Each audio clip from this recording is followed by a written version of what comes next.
Tsy neva fa ho tanterahina amin'ny FANADINAM-PANJAKANA ny volana May ihany ny fifidianana solombavambahoaka hoy ny aloha ranom-baovao eo anivony vao mera maleo tena misahana ny fifidianana na ny siony. Nankatoavy ny filan-kevitry ny gouvernemanta ny talata teo tokomantsy ny didim-panjakana izay miantso ny mpifidy andajabato amin'ny daty io ifidy izay solotena azy ireo eo anivony antenimera-pirenena. Toy ny androm-pifidianana rehetra dia andro tsy fiasana ny fandraisan-karama ny FANADINAM-PANJAKANA ny volana May. Nahitana fiakarana kosa ny anto-bola fandraisana anjara ireo kandida. Tafiakatra tapitrisa ariary zany raha toka 5 tapitrisa ariary tamin'ny fifidianana solombavambahoaka farany teo tamin'ny taona 2022.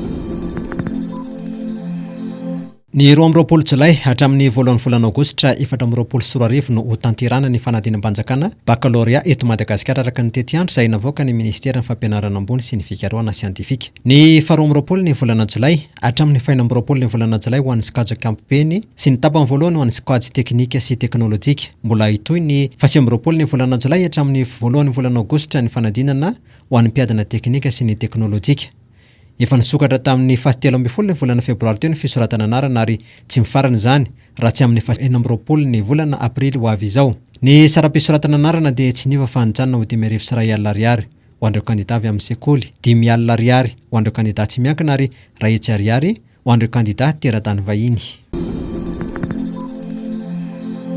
Tafiakatra fito ireo namoy vokatry ny ROTSAK'ORANA tamin'ny faritra maro teto Madagasikara izay nanomboka tamin'ny fahinany volana Febroary lasa teo. Roa tany Benenitra, ray tany Tsaratanana, roa teto Antananarivo ary roa hafa kosa tany Mandoto.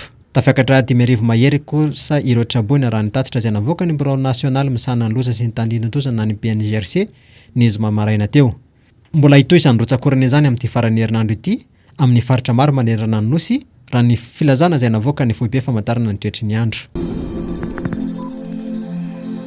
Eo amin'ny fanatanjahantena kosa indray dia nanomboka nio zoma ny fifanan'ireo mpilalao basketball. Lalaovin'olona telo malagasy izay karakarain'ny federasiona malagasy ny basketball eny amin'ny knapsa Vontovorona. Mpilalao 27 no isan'ireo tonga anatrika izany fifana izany izay iarahana amin'ireo teknisiana malagasy toy ny Priskara Janirina, Jean de Dieu Randrianarvelo, miampy an'ireo mpilalao amin'ny ekipa-pirenena malagasy.